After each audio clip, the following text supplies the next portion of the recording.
look at stretching the ORL, or Oblique Retinacular Ligament. That ligament is at the tip of the finger, and what will occur is when you have a tight ORL, you'll have difficulty with a composite fist. As you can see by the red arrow, the tip of the finger will not bend, and you'll get more like a straight finger or a straight joint. So let's look at different ways to stretch this. One of the exercises, you want to block all the proximal joints, and we want to isolate our target tissue, which is going to be the ORL. So we're going to secure the PIP joint, and you can see how I'm holding on to my hand, and I'm going to flex the DIP joint.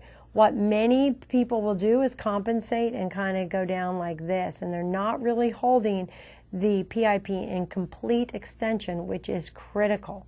So if you're noticing that your patient is having difficulty with holding the finger into or the PIP into complete extension in order to achieve this nice blocking exercise, there are other options such as exercise splints.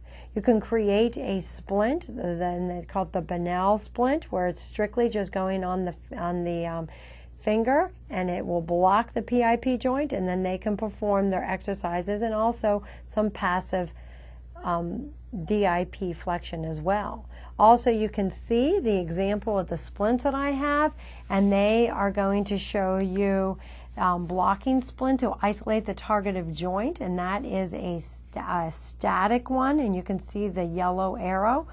Or we can have a dynamic one where you can use dynamic intervention to try to increase the DIP joint. Also, static progressive would also be probably a better consideration for that.